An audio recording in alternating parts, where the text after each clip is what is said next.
Hello, STEM girlies. Welcome back to Computer Science, the podcast that connects ambitious and driven girls just like you to the trailblazing women of STEM.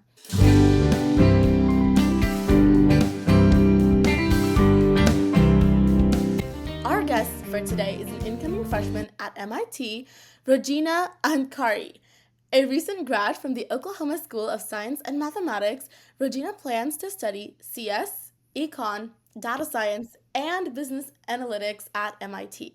So, whether you're exploring a career in STEM and business or just looking for inspiration, this episode is packed with wisdom you won't want to miss. So, grab your drinks, grab your matcha, and let's get ready to hear all about Rojina's incredible journey, experiences, and insights from high school. Let's dive right in. So, Regina, could you start by sharing with our viewers a little bit about yourself, your work, and what you've majorly been involved with in high school? Yeah, of course. So I'm Regina and I'm from Oklahoma. I went to a STEM boarding school right here in Oklahoma, and throughout my last 4 years of high school, I've been involved in a bunch of different activities. I was part of mock trial, DECA, HOSA, but I've also ventured into research, internship work, summer jobs, and initiatives like Cultures Club and Youth Against Gun Violence. I'm really interested in business and computer science, so I plan to major in that during college. And other than academics, I usually spend my time going to the gym, reading, learning how to cook, and also I love spending quality time with my friends and family. I love that. I'm so excited to get to know you further today, and I'm sure our viewers are just as excited. Can you talk to us about how you first ventured into computer science and business? Was there a moment when you realized these are the fields for me? I think honestly, ever since middle school, I've always loved business and I've always loved math as well, and I love working with numbers. So I knew I wanted to do something that used numbers and use numbers to make some impact in my community. And I thought economics, business, those were like two fields that would do that. And so when I started high school, I really started taking classes that were business focused. And then I also applied for a lot of summer programs in freshman year that were focused on economics. And when I attended these summer programs, that's when I really found a community of people who were interested in the same things that I was. And it honestly just solidified my interest in both fields.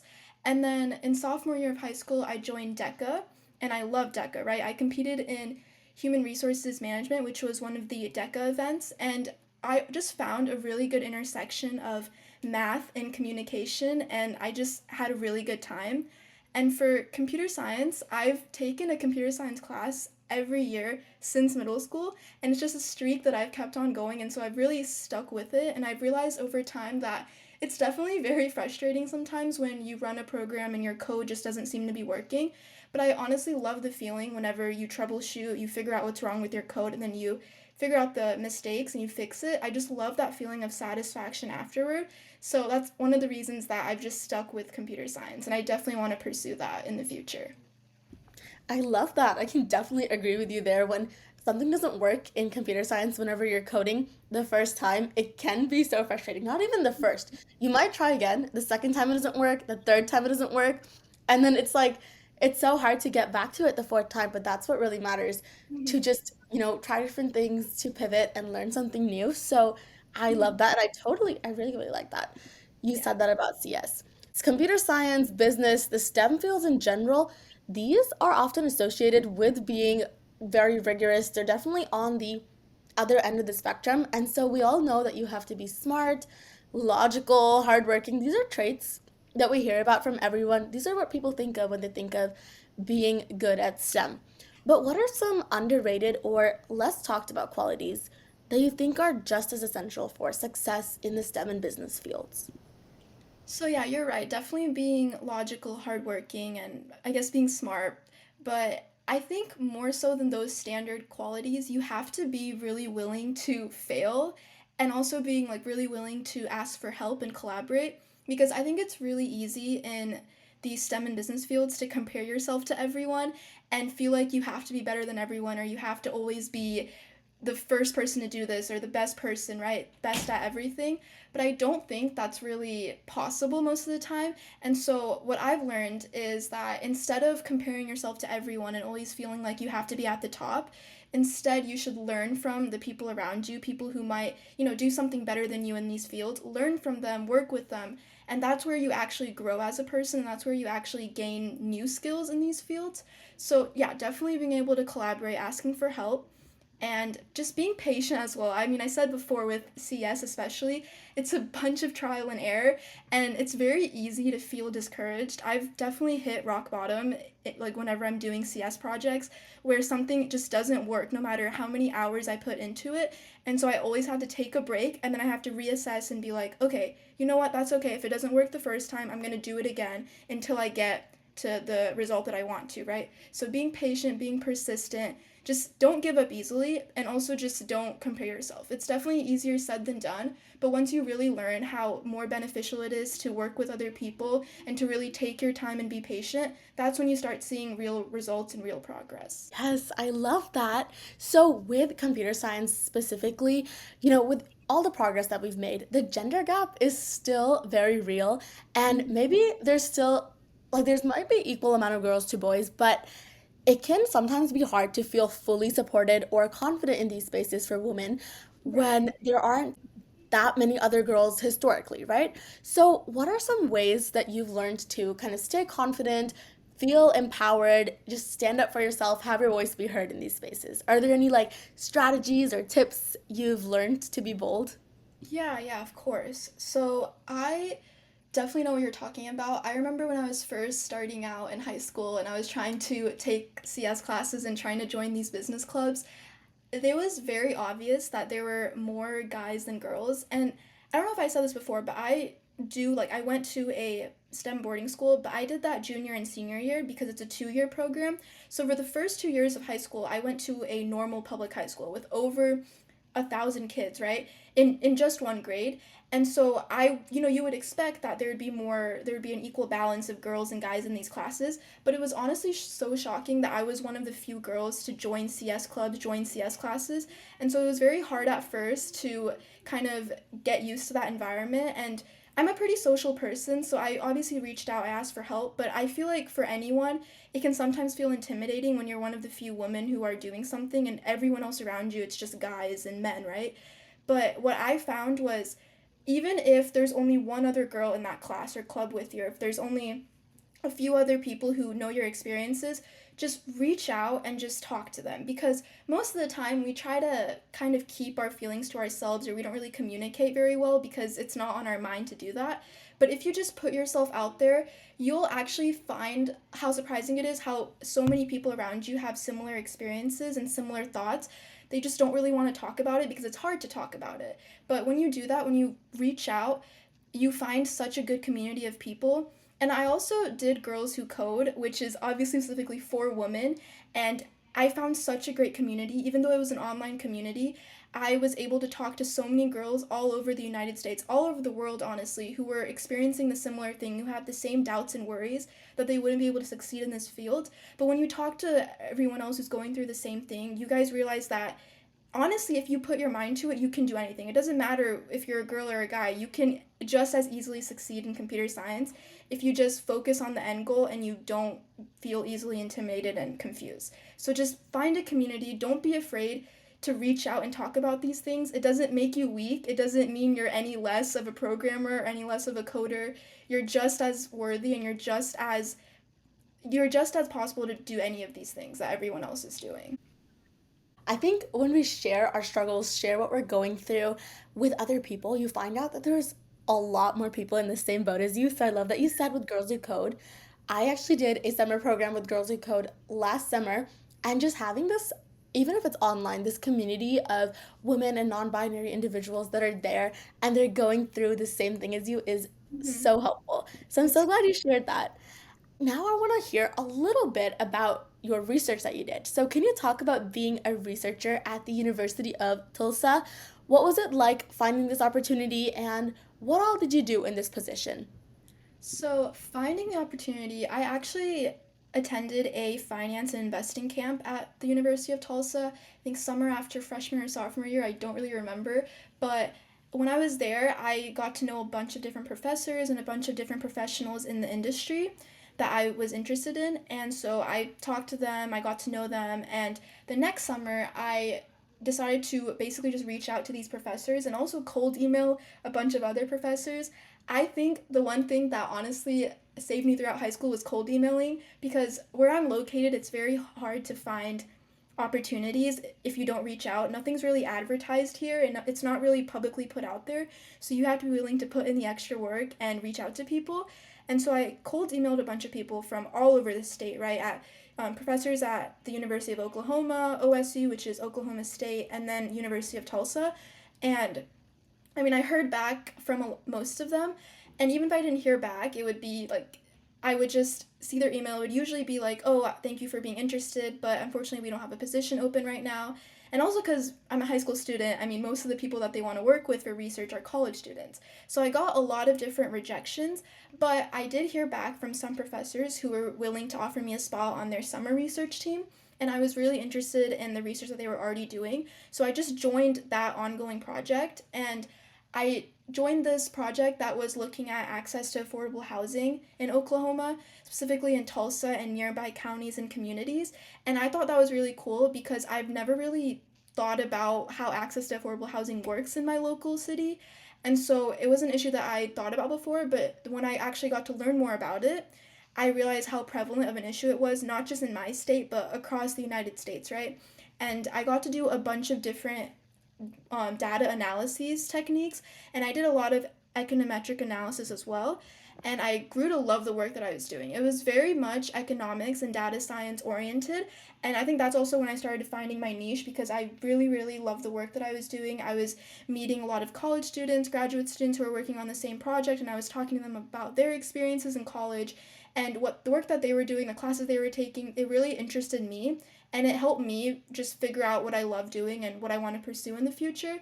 But even the work that I was doing specifically, I saw how beyond all the numbers, beyond the technical stuff, you can actually use all of the data to reveal stories about your community, about the people who live there, and you can actually use that data and find it in real world applications and apply it to the real world to actually make a change.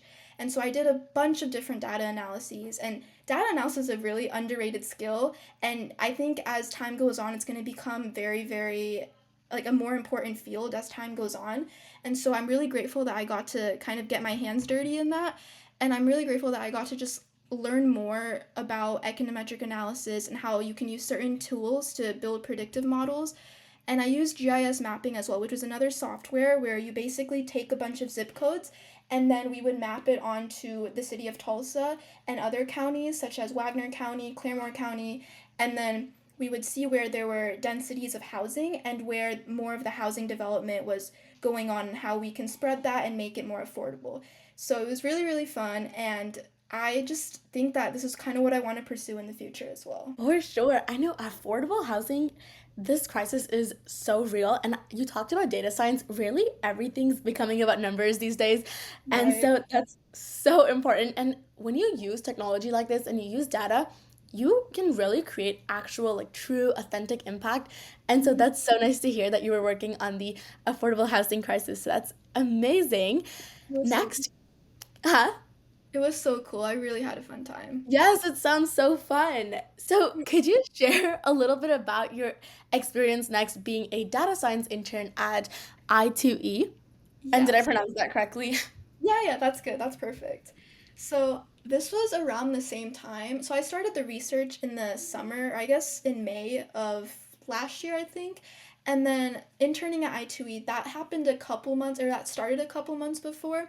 But I did so much stuff there. I did a bunch of different projects. It wasn't just one ongoing project, which I really liked because I got to explore like many different parts of the job of being like of working in data science. But I did projects like a time study project where I researched workplace efficiency and productivity across different companies. And I2E, I guess to give a little introduction, it's basically this firm in Oklahoma City where my school was located, where they basically help Oklahoma startups grow and scale up so they can be independent on their own and grow the economy as well. So it's very cool work. I got to see a lot of startups. I got to work with a lot of startups and communicate with them. But I also got to see a lot of the behind the scenes stuff of helping a startup grow, funding it. So I2E did a bunch of funding, right? And I got to see how, like, where the funding was being allocated, where they would put money towards this industry, money towards the other industry. I did a lot of grant writing as well. And then I also did an MSA project, which stands for Metropolitan Statistical Area. So I would look at different startups in Oklahoma and then organize them by their industries and then organize them by the cities across the state to see where most startups were being built and then seeing how we could grow that number, how we could fund more startups and just motivate more entrepreneurs across Oklahoma to create their own firms and be more confident in their journey. So I also used a bunch of Excel. I learned how to become an Excel wizard in this internship. And then I used other platforms like Power BI and other predictive modeling tools to build those models and to build a lot of tables as well. So I could see how the data that we were dealing with would reveal stories about the startups and also about how these startups could utilize different business decisions to drive their growth. So it was a lot of technical work, but my mentor, she is the vice president at I2E, and she guided me through so much of it, and she gave me a lot of freedom, and I was able to be really creative with my work there. So it was never anything very strict on what projects I had to do. She just let my mind wander, and I was able to honestly just do anything that sounded interesting to me, which I'm really grateful for because it helped me like kind of figure out what I want to do in the future as well and figure out what other internships I want to explore. So, very, very nice experience. Yes, that sounds amazing. It's so fun hearing about all your experiences. So I'm just gonna go into another experience that I'd like you to talk about. Can you tell us about what was it like being a teen leader at the Oklahoma Medical Research Foundation? Yes, so this might sound very different from everything else I've talked about before because it's more focused on the medical field. And I just want to say that whenever I transferred to my boarding school, it's called like the School of Science and Math. So it's a very STEM oriented school, but a lot of my classmates and a lot of my peers, they're interested in the medical field and medicine, and that's how it's been at this school for like the past I don't even know how many years. So a lot of our clubs, a lot of our opportunities are focused towards that. So during the time that I was there, I also wanted to explore the medical field and just see if maybe anything in there interests me. And I definitely found it really fascinating and I loved my time like at the Oklahoma Medical Research Foundation.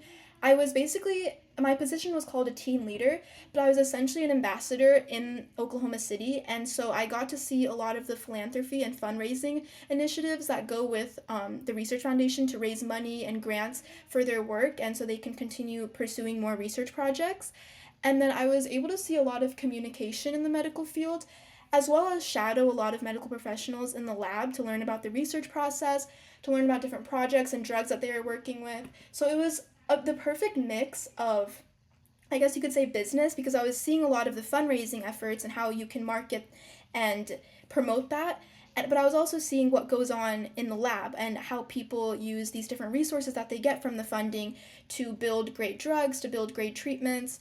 And so it was a really nice experience and it was the perfect blend of business and medicine. And I think by the end of it, I found that I enjoy the business process more. I liked seeing the fundraising and I enjoyed learning about that more than I did shadowing people in the lab, even though that was still really cool as well.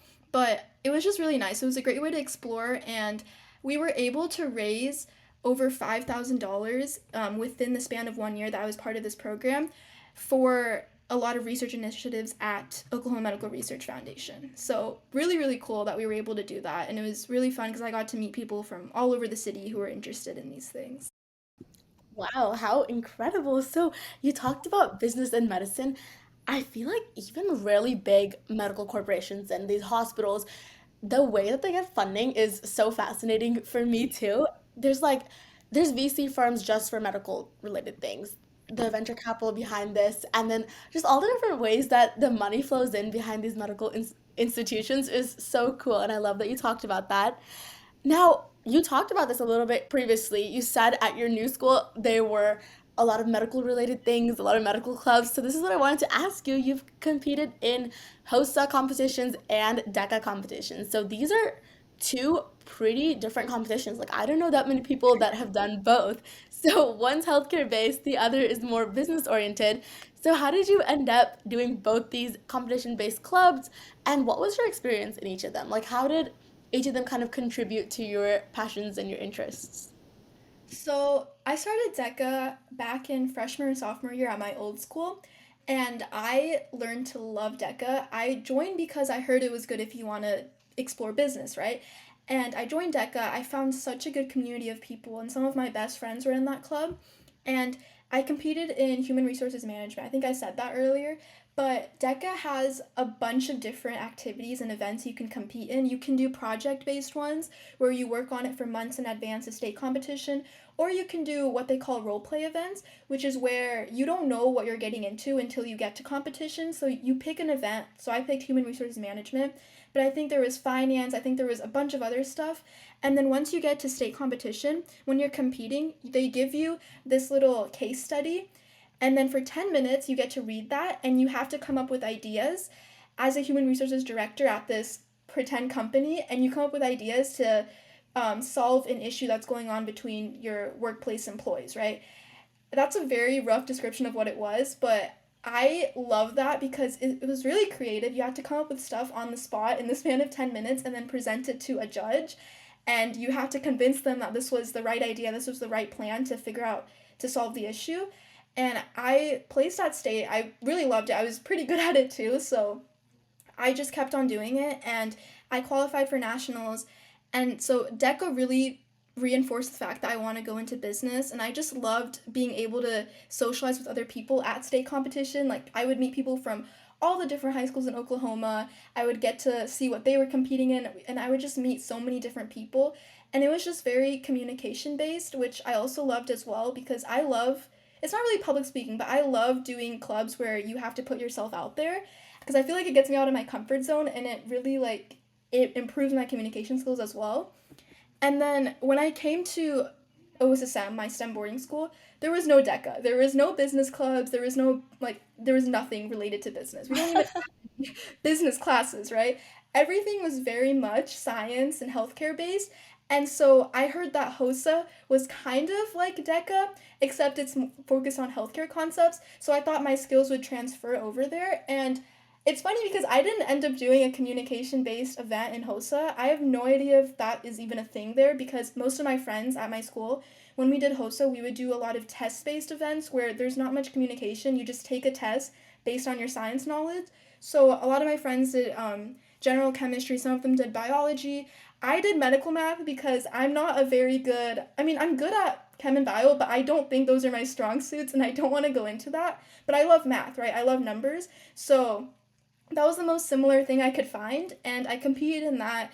I placed at state, and then I qualified for nationals, but I never ended up going because I don't think HOSA really like held what I wanted to do, I guess, and I just didn't really see the point. But they're similar clubs. I just think for completely different interests. You know what I mean? But I had to make do with what I had because there was no way I could start a DECA club since no one in my class was really interested in business at all. So if I did create one, it would just be me. And I even asked around. I tried to get people at, but I realized that there's no way that this club would gain traction at all. So it was like very, it was sad at first, but I was able to adjust and just join HOSA and be able to do that. That's so good to hear. I feel like regardless of if you're doing DECA or HOSA, the main thing is just trying something new. And like you said, for DECA, putting yourself out there and communicating, I think those are like the biggest things. And with HOSA, I'm pretty sure like there's some competitions where you present something. So, like, regardless of what field it's in, I think communication and putting yourself out there are like the two biggest things you take away from any club. Right. And also, So, like, I don't know if mhm. you host or DECA, but the pin trading, I don't know if you've heard of that, like where you trade pins. That was honestly one of the most fun parts. I just I have have not. Do you want to share that with everyone?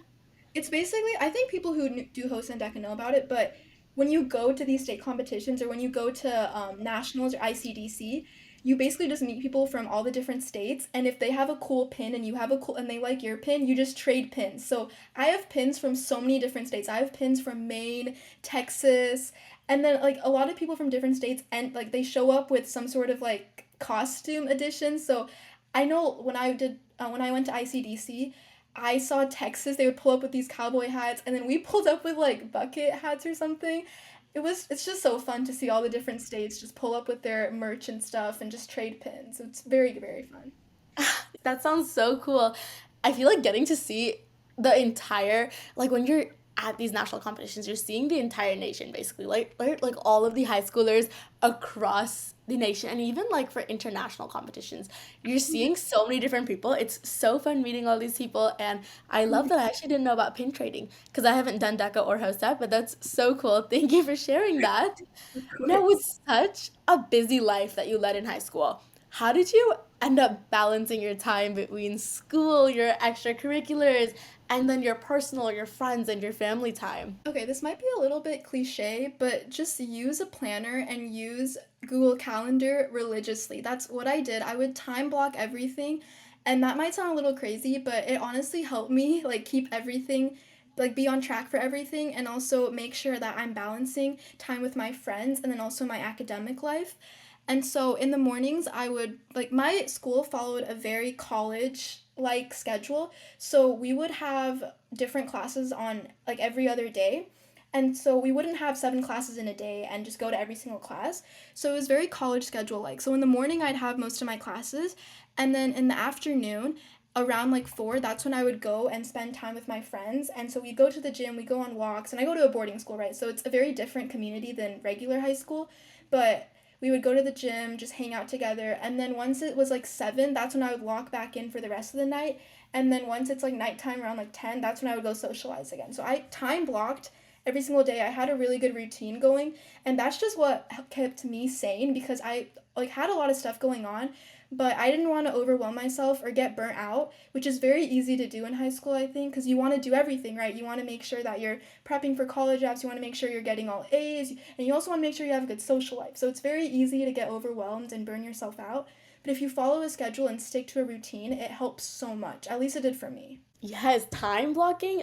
I am such a big fan of using calendars and time blocking on them, like Google Calendar, Apple Calendar. I just love these, and they're really, really helpful. So recently, I've started also creating spaces between my time blocks, so it gives me like a break between shifting from one task to the next. So I am just like all over time blocking. I love that. Good. Now, if you were to look back at your high school years, what do you think would be one opportunity that you feel like you leveraged during high school that you think helped get you to where you are today? I think I've said this before, but I think cold emailing, I don't know if that counts as an opportunity, but that got me so many positions and that just paved the path and opened the door to so many other opportunities that shaped who I am today. And you can't let cold emailing discourage you because most likely will hear a bunch of rejections before you hear an acceptance. But one yes changes everything, right? It doesn't matter if you had to reach out to over 100 people to get it. Once you get that one yes, you're set for everything else, right? And then when you do one opportunity and you meet new people, just cold email and talk to other people, right? Just keep on talking, keep on emailing, and it honestly just helps you so much. It helps you get out of your comfort zone, it helps you venture out, and you'll be surprised by how welcoming some people are. And I thought that since I'm only a high schooler, like what do I have to offer when compared to all these college students for these internships, for these research positions, right? But you have to understand that most people are very, very welcoming. They're very willing to give you an opportunity if you just put yourself out there and you prove that you're capable of it. So, yeah, cold email, just reach out. Don't be afraid to do it. Don't be intimidated. Don't feel like people are going to judge you because most of the time, they're going to be really grateful that you reached out and that you took the initiative to do something for yourself. Yes, for sure. I think when you cold email, especially if you're emailing like professors or just mentors in the field that you want to be in, I think that's so nice to just have somebody that's already been there guiding you, and you feel like okay, you're gonna find things that you might not have known before. You're gonna get into these spaces, have these experiences that you probably didn't think you were gonna have. So definitely, cold emailing is really, really amazing, and I love that you did that. So for my next question, this is a bit juicier.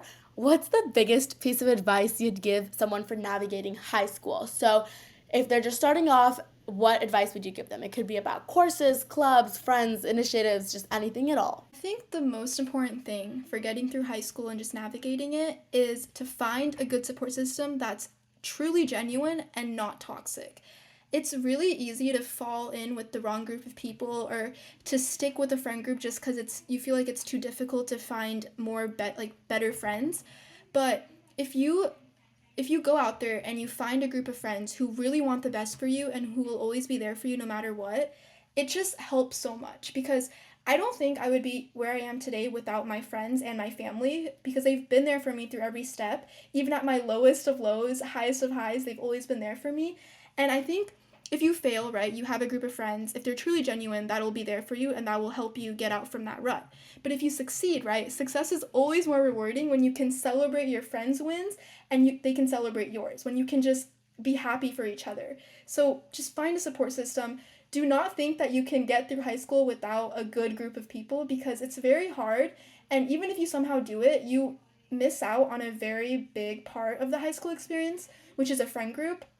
And I'm not saying you have to have a big friend group either, like the ones that you see on in the movies or TV shows. You just need to have a good group of people who genuinely like you and who really want the best for you. It's such like positive energy to be around and I think it helped me so much. Yes, I totally agree with you there. I think when you fail at something, you need that support system there. You want your friends there, you want your family there. But when you succeed, okay, if you're in a toxic friend group or you're with people who don't genuinely care about you, when you succeed, it stings them even more. So I think it's so important to find the people who truly care for you and find that genuine friend group so you can actually celebrate your successes. So I love that you talked about picking the right people. That's so important. I totally agree with you there. Now, with any amount of success comes challenges and failures, right? Challenges and failures are like the backbone to success. So, could you share a time with us when you faced a significant obstacle in your journey and how you overcame it? Yeah, so I'm trying to think right now off the top of my head. I've definitely failed a lot throughout high school. I don't think you can get to anywhere without failing because it's a part of success. But I'm trying to think. Okay, I think this doesn't seem like a very big deal now that I look back on it, but I remember in the moment I was devastated. I tried to compete in this history competition back in junior year, so last year, and I worked on my research paper for this, so I had to submit a research paper and then present it to judges, right? And I worked on my research paper for months. I think I put so much effort into this, probably more than anything else in my life other than college apps or like other than any writing exercise. And so I was really confident in everything that I wrote. I thought it was really good. I thought that there's no way I won't place, right? And it was also a regional competition, so not as competitive as states or anything. So I thought I had a pretty good shot of doing well at it because I'd worked so hard on it. I'd put in so much time and effort and energy into this. But then when I got to regionals and I presented it, I thought it went well. I thought I did everything. I thought I covered all the content that I needed to and got all my points across to the judges. But then when it came to the ceremony where they were announcing, first place, second place, third place, I didn't place, right? And I know it might seem very trivial now. Even to me, I'm like, why? It was never that big of a deal. It was never that deep. But I remember in that moment when I didn't hear my name, and everyone else, here's the thing, everyone else in my team had placed at regionals. So I think that also added like another factor to my devastation. But I was just bawling my eyes out. Like once I got back to school, I was bawling my eyes out. I called my parents and I told them like, "Wow, I put in all this effort and nothing came out from it." And I thought that it was just something wrong with me. I thought that maybe my writing was just absolute trash or something, or maybe I just can't present. Maybe I just suck at this, right? And I thought it was the end of the world because I was really counting on this to get to states and then maybe even get to nationals, right? But I couldn't even place at regionals. Like that's my mindset going into it, and I thought I just failed at everything. But now that I look back on it, I am honestly so glad that I didn't place because that paved the path for so many more opportunities that I wouldn't have been able to pursue if I still had to keep that project going and if I still had to go compete at state, I'd have to put my time towards that, right?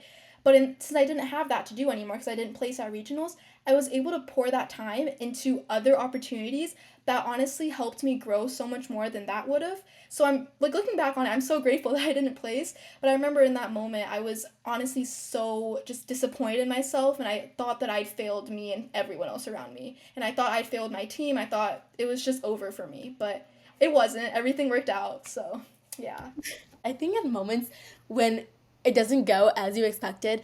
And then when you're at that low, it's so important to take a step back and realize like this is not, it's really not the end of the world, and it's not who you're gonna be. It's just like one competition or one instance. And so it's important to take a step back and just think about all the different other things you can do, all the different avenues you have to grow and explore even further rather than being focused on the one thing that you failed at. I think that's really, really important. For my next question, I want to pivot here.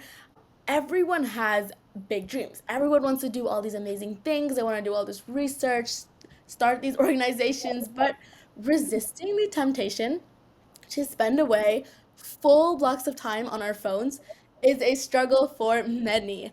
So, what are some tips you would give to your younger self or you right now for prioritizing getting work done? Okay, this is one thing that has helped me so much. This is honestly God sent.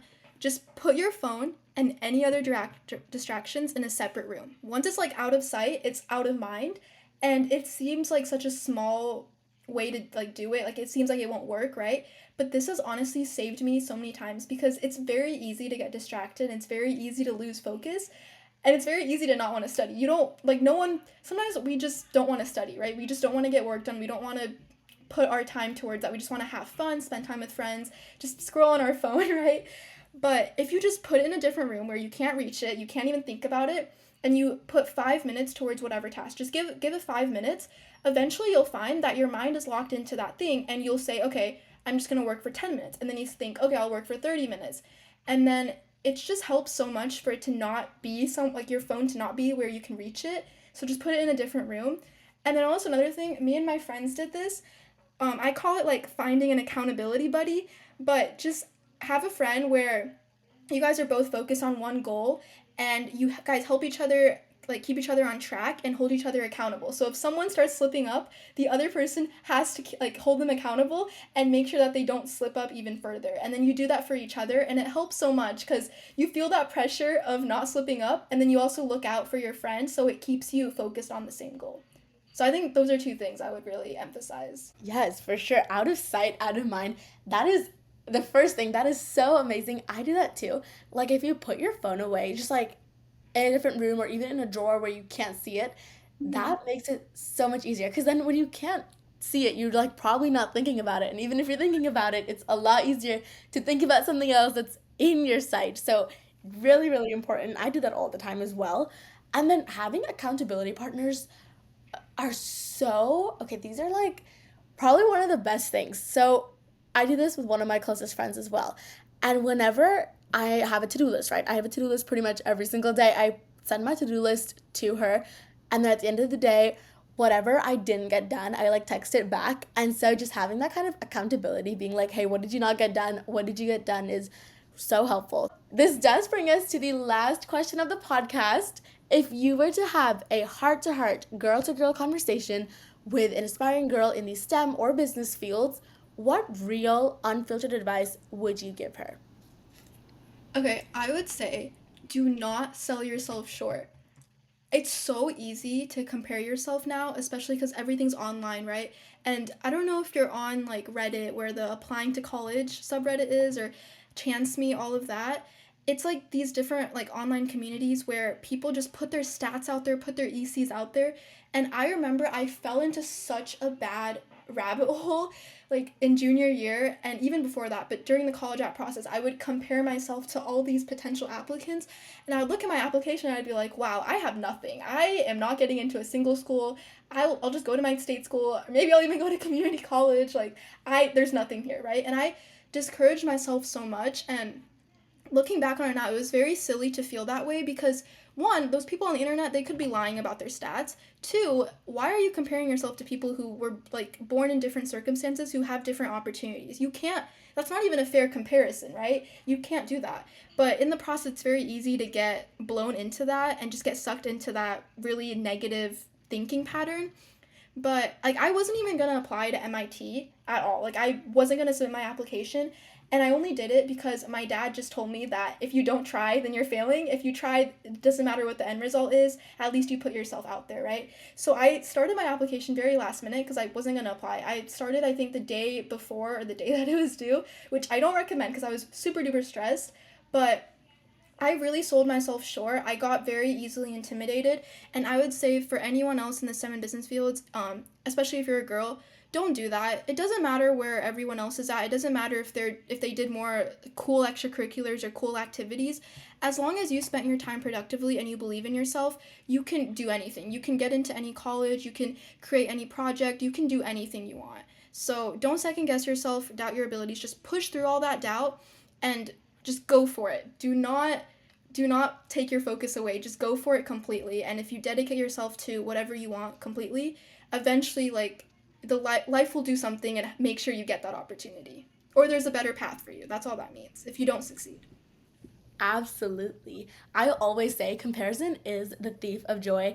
And Mhm. so it's so important to focus on yourself, your goals, and your personal values and not think about what other people are doing. I think that helps. And it's hard also whenever you're seeing these people, whether you're like Reddit, yes, Reddit is a big platform, or even like Instagram, just anywhere people are posting about things, it's so easy to get carried away and think, oh, how will I be able to do this? They're already so much better than me. Right. But But just not, yeah. it's just I think it's way easier said than done to not compare, but you just have to realize people are only showing the good parts of their life on social media. Like no one most of the time no one shows the bad parts. So you think, wow, their lives are amazing, they're doing so many good things, but you have to also realize that they've put a lot of time and effort, and if they can put the time and effort, then you can put the time and effort too. Anything's possible. Yes, so can you. I think that's so important to remind yourself that you can also do it. And you're just as amazing as anybody else that you're looking up to or comparing yourself to. So Right. definitely. Well, thank you so much, Regina, for being here. It was so amazing having you on this podcast and hearing all of your stories, your tips, and your unfiltered advice. It was just so inspiring and so motivational. So thank you so much for being here. To all our listeners, thank you guys for tuning in. Don't forget to subscribe, share this episode with your friends, and leave us a review. It helps us connect more ambitious girls to amazing STEM role models. Until next time, keep reaching for the stars and chasing those dreams. See you soon on Computer Sheehan.